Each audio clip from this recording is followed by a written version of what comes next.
So I've got some feedback from Jenny about, well, I could see yesterday that, the manipulating the head thing and sitting was challenging for most people. And even the holding up your arm is challenging. And that's a question of organisation. That it'll be really interesting. We'll get better over time as well as you continue to be immersed in ATM, to the point where you'll kind of wonder why you ever found it difficult to hold your arm up for long periods of time. Now, I'm not saying I can hold my arm up forever, but it's no longer something that's foreground in my experience. And I'm not saying I'm clever. It's just what happens over time. And it's something about the way that you learn to reorganize your skeleton from an alignment point of view, and then reorganize from a nervous system point of view about how you use your pelvis to support lifting your arm, and how you use your feet on the floor to blah, blah, blah. So there are lessons within lessons, and some of them go over, they're sort of a general reorganizing. A general reorganizing will happen in you, quite not separate to, but alongside or parallel to the really obvious changes. So another example of this, while you're just lying there collecting your somatic experiences, is I never set out to do lessons to cure myself of knock knees. But what I had really, so knock knees when your knees go in, sort of squint in. And as a child, I had really pigeon toes as well, with corrective shoes, and busted all my teeth because I'd fall over and blah, blah, blah. So in my self-image, I still had knock knees. And I remember years after my training, going to a guild meeting in Sydney, and it was hot, and I had bike shorts on. And someone said, one of my colleagues said, "Oh, you've got nice legs, Susan," that's not in my self-image. And I said, well, the knock knees. And she looked at me and she said, "You haven't got knock knees." And she's a really observant, very skilled Feldenkrais practitioner. So I believed her. And because I don't look at my legs, actually, funnily enough, not even in the mirror. So we sort of looked at it, and I didn't.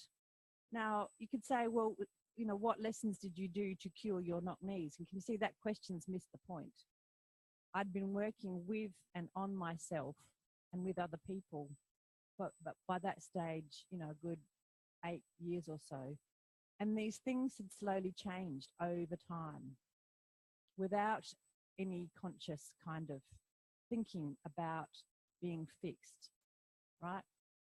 So some of these really kind of foundational alignments and postures, and there's no guarantee that it will either. I was just quite young at the time, so it was, I guess, my bones were relatively more plastic, and the pull of my muscles changed sufficiently that I could change that the alignment of my legs changed. Now, you might look at my legs and go, "Actually, you are still not me, Susan," but I wear my shoes out differently now. That's all I know. Okay, so that's whatever for that story, for whatever that's worth. Bear with these things, these things that are a little bit challenging. Just kind of background them a little bit, and again, tell yourself, I'm a work in progress. Not a big goal. It's just something that might emerge. That's the kind of the magic and the beauty of this work is that black box kind of possibility for change. Okay, so somewhere in there you've settled on the floor. Roll your head a little bit left and right. What rolls? What changes between you and the floor? Like, how do you know you're rolling? Yeah, and if the support surface is really squishy for your head, then you might not feel it, which is why we use hard pads with a little bit of softening.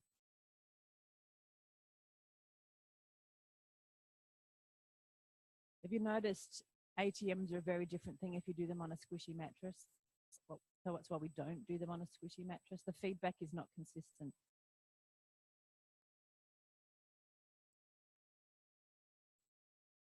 And now make the movement so small.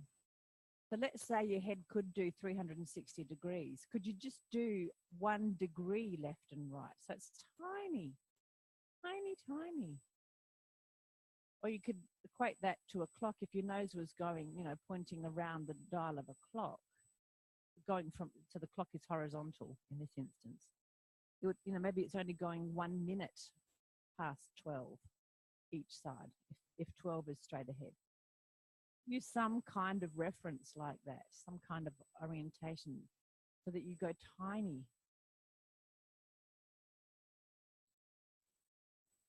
And so for some people, going tiny is magnificent, and other people going tiny is like, what is the point? Like, seriously?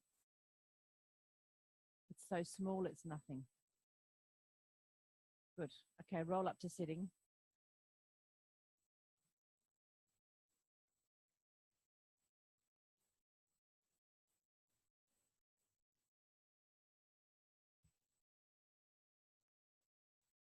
I do feel compelled to tell you that I non-habitually ironed my clothes this morning, but that, that's just bragging. Put your right hand on your forehead. Apologized to Zoran and said, I'm going to leave the ironing board up because I'm going to non-habitually iron something else. And he said, don't you leave your ironing board up at home? And I just looked at him. No, we do live in a tiny house, but I don't iron. Anyway, okay. So what's your favorite? Oh, sorry, hand on your forehead. Right, you can twist your bird if you want to. And a little bit turning head left and right. Remember, there's the two main ways. So what did you do first? Cradled first, yep.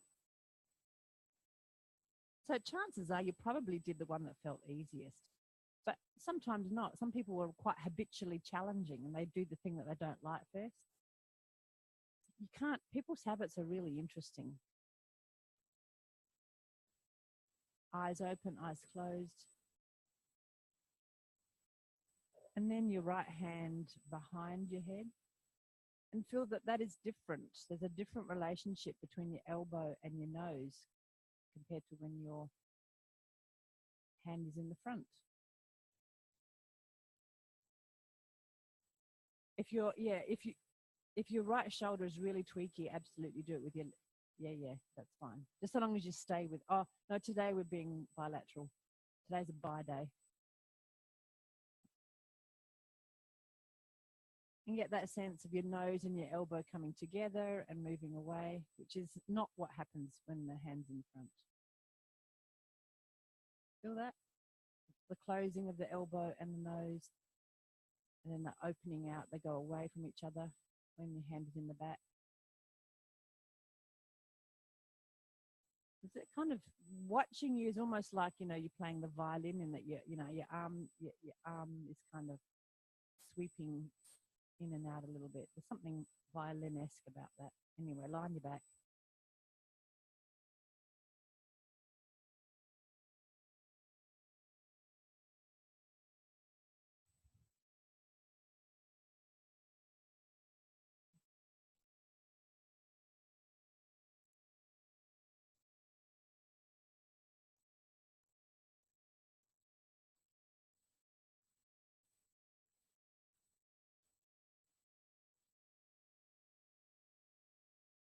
And how do you find rest for your shoulder? If it's your shoulder that's feeling tired,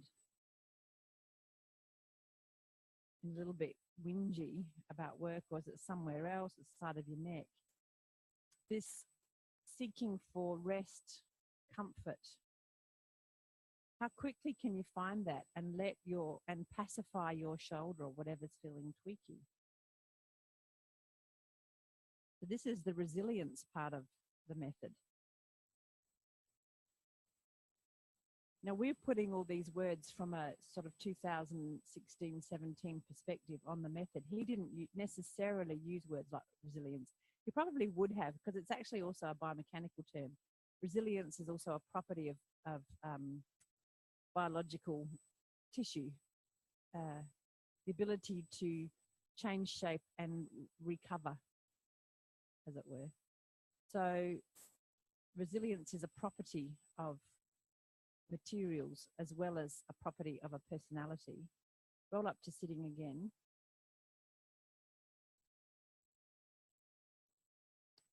Have your legs crossed in the habitual way, and bring your right hand up to your forehead and your left behind. So your left is cradling the back of your head in the right hand. Now a few times turn your head a little bit left and a little bit right, and feel that the two hands work together, but they're kind of opposite. So they're together and opposite. So some of you yesterday were putting two hands on people. You actually have to be really skilled to get two hands to work together. Now we have a lot of neurology dedicated to it, so we can do it, but just be aware that if you have two hands on somebody, the two hands have to be saying the same story, because if one's talking French and the other's talking English, they'll struggle. So have you both hands talking English or Spanish or Italian, but as long as it's the same. And now slowly, slowly keep the quality going. So you might have to really slow down, breathe, and change over legs. So that means if you've got your right leg in front, go left. Now, almost all of you did it really fast, which means I bet you anything you held your breath. Bet you anything. Bet you my house. Bet you my dog. I don't have a dog. Bet you my cat. I do have a cat. You can't have him. But do it so slowly that you breathe. That firstborn child, yeah. You should have my stepson. He's not my firstborn. You can have him. He's older. He's much more useful.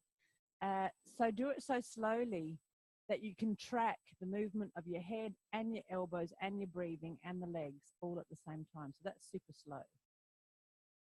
And there's something that you learn to do in the lessons of last week that help you take the weight out of your legs so that they can slide around on the floor. So find that.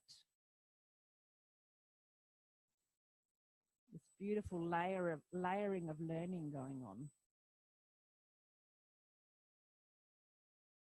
That's it. Okay, good. Leave it and lie on your back.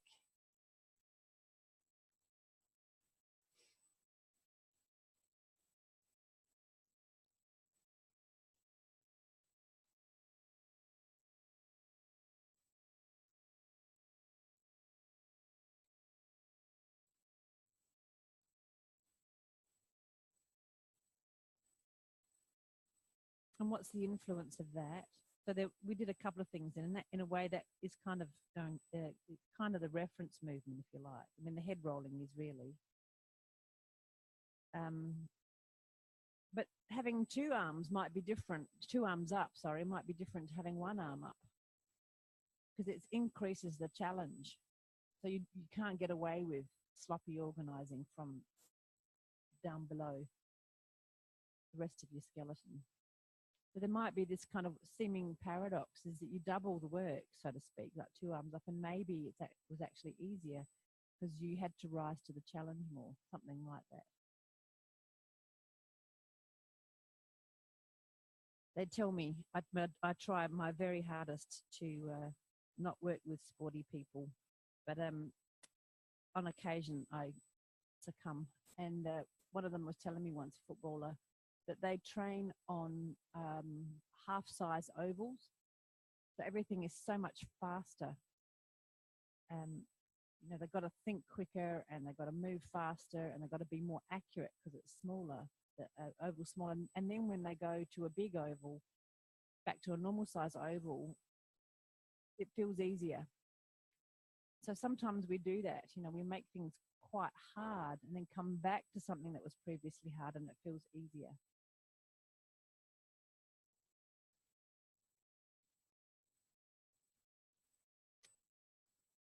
So now bring your left hand onto your forehead, so staying in lying, and you'll go, oh, fantastic.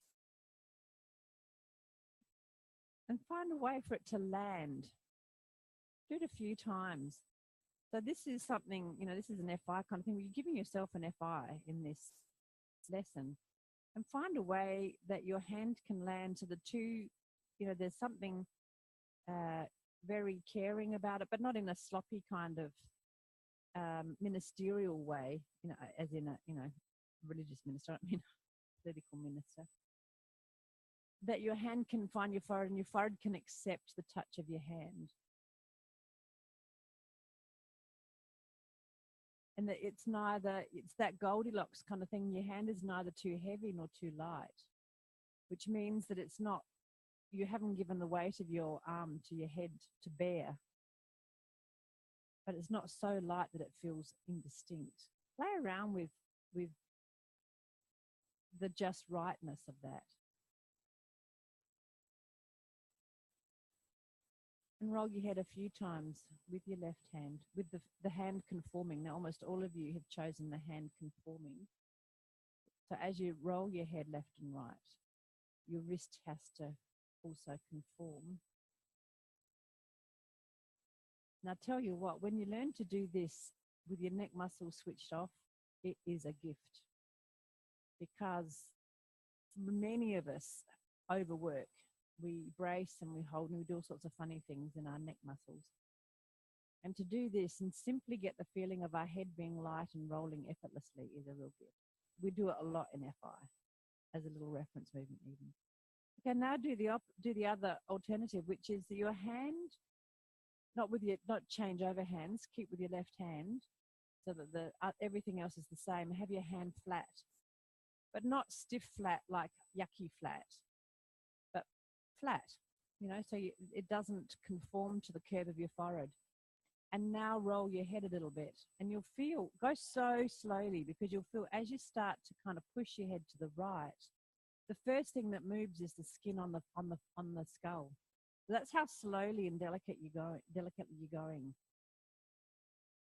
So you find you have to have enough downward force, very tiny, to maintain the contact. And then the first thing you'll feel is that skin sliding. And then that goes as far as it can, and then the skull starts to roll as well. So that's how sensitive you're going to get. And then the point of contact changes, right? So as your head's the most to the right, it's more towards the heel of your hand that you're touching. And then you pull your head back. And again, you feel that the first thing that comes with you is the skin on your skull. And then the rest of you. Now, if you can't feel it, just imagine it. And if it makes you feel a bit squeamy, sorry, just stay with the sensation and don't go into the thinking. And then, because it's the thinking and then the feeling that might make you feel you don't like this part of your anatomy, for example.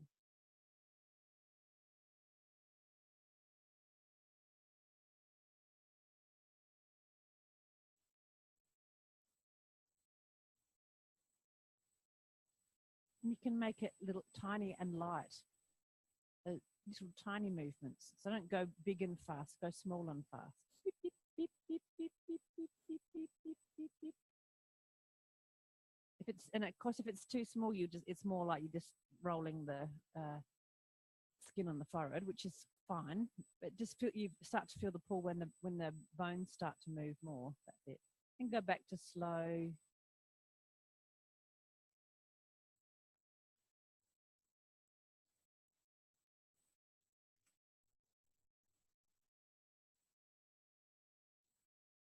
Leave it and rest your arm for a moment.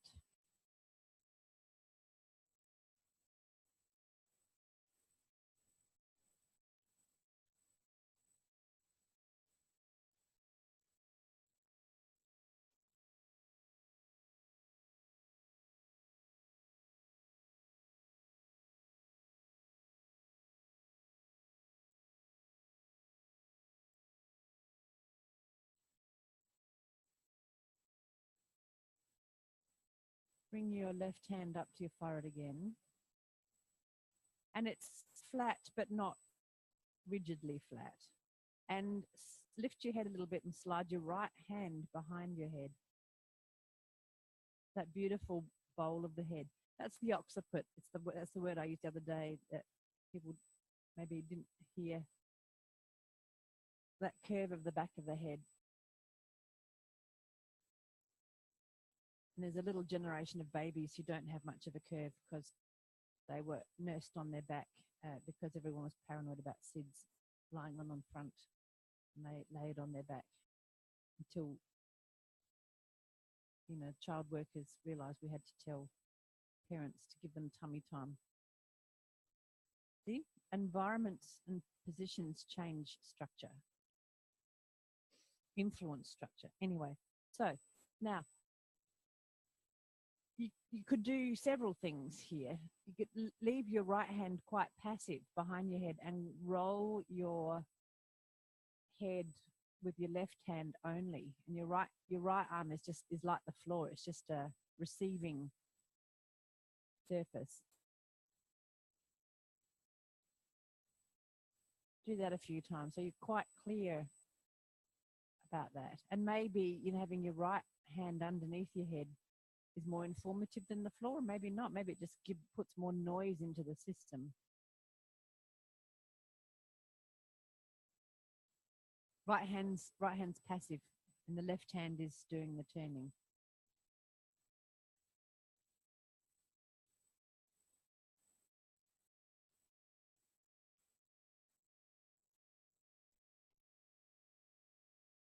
And do you get the sense that your head's turning around some kind of axis? And it may be, the image that the axis is kind of in the middle of you, so that it's like your head's turning like a record. Or it may be the turning that I mentioned yesterday, like a flag that, turns around a flagpole. So the axis is more at the back of you. Don't get too fussed about that. The truth of it is probably that it's somewhere in between those two things. The truth of it, whatever the truth is in this context, your personal truth. And now with your right hand and your head and your left hand complex. So these three things are now one in our nervous system. Your experience is, let's say, one. Lift your head a tiny, tiny bit. Like, I mean really tiny. Otherwise, you're going to get all bothered with your flexors. Remember this from last week. Just enough so that your right hand can slide and it can be part of the turning. So as your left hand kind of encourages your forehead to go to the right, and your right hand encourages the back of your head to go to the left.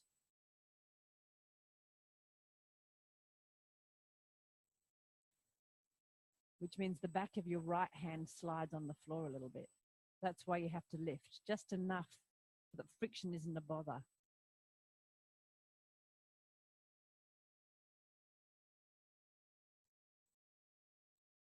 And if there's too much effort, then you can't sense. This actually changes that axis a little bit. We'll be coming back to this and coming back to this. I'm just putting it out there that this is a possibility, that this changes the axis of rotation a little bit. When both hands are rolling the head between them. And when that gets tiring, just go back to the one where your right hand is passive and your left hand turns your head over the hand, the underneath hand. And there's something about the trajectory of your nose that might help. It's something about the relationship to your shoulders that might give you an idea about where you are in space. And we're quite deliberately doing this on the floor now so that you don't get as lost in space as you did in sitting. So if you need another example of why do we do so many lessons lying down when doesn't seem particularly functional, it's so that we can sense. We are training your senses. We're training your palate.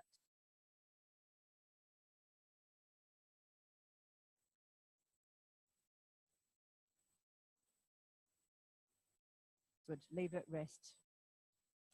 Have your arms lying down long. And ask yourself, is there any influence of that exploration on your state of being?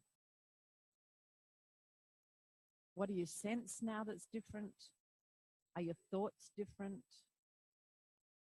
What are your feelings?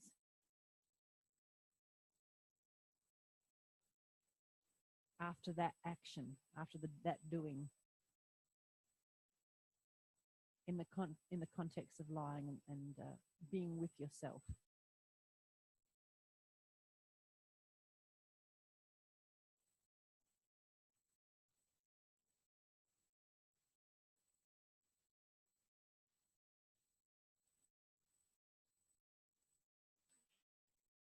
You could contemplate, there's something about rocking that people do often spontaneously. There's quite a debate in the sort of therapy world about people who have autism who rock, and there's all this language around self-soothing and sensory stimulation and I don't know all this sort of stuff.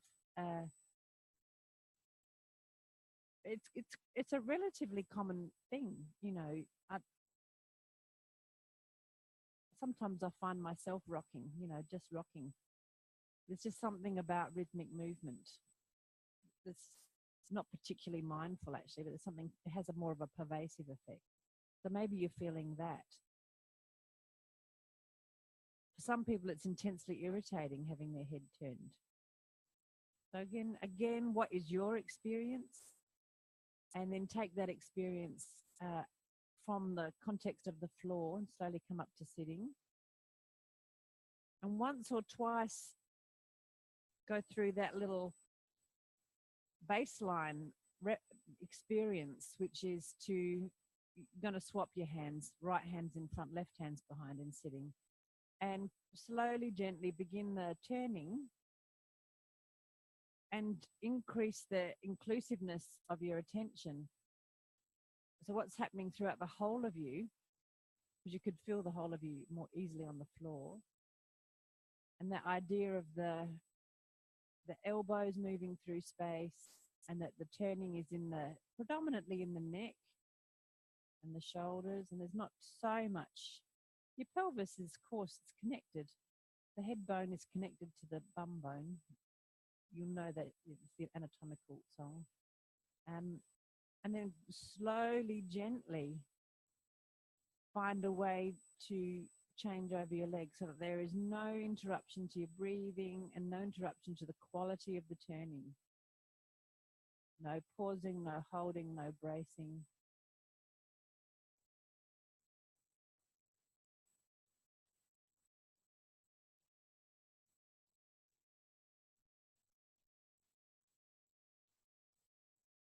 And then go back again. You know, do it and then keep turning your head a few times in the non-habitual and then go back again.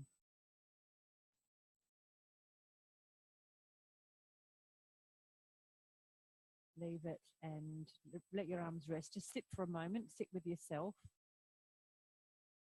Where are my eyes? Keep your eyes shut if they were still shut. Sense the ease or not of the eyes moving left and right. To bring that back into the foreground just for a moment from last week's clarification kind of lessons. And then roll up to standing.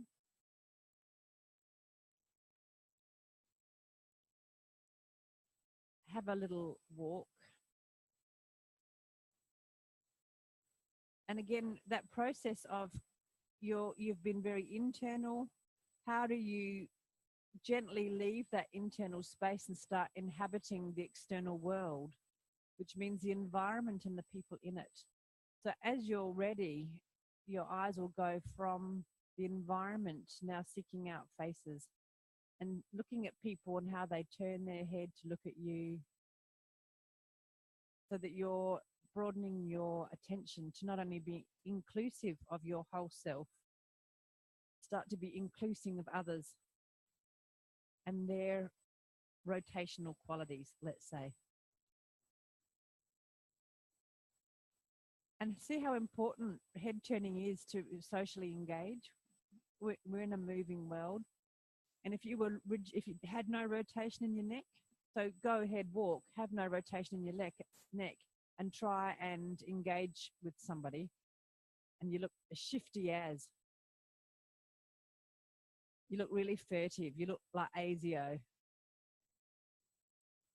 Well, actually, you all look like you've had whiplash or something. And then go back to having that freedom of your head rotating around itself. And therefore, the horizon is available to you and people's faces are available to you. And you can track them. Yeah, that's right. You don't have to look at their faces. You can check out their ass. Doesn't matter. We're all friends in here. You know, If you think that I throw in the odd slightly naughty word, read the Amherst transcripts because he drops them heaps.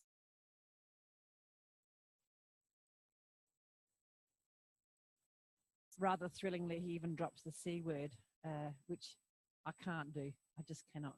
I cannot do. He says it first in French. And it was a quote that Joliot-Curie said to him. It's quite a funny little piece. I might tell it to you one day. Okay. Now Jenny's going to gather you. Where would you like them? On their heads? On their bums? Okay.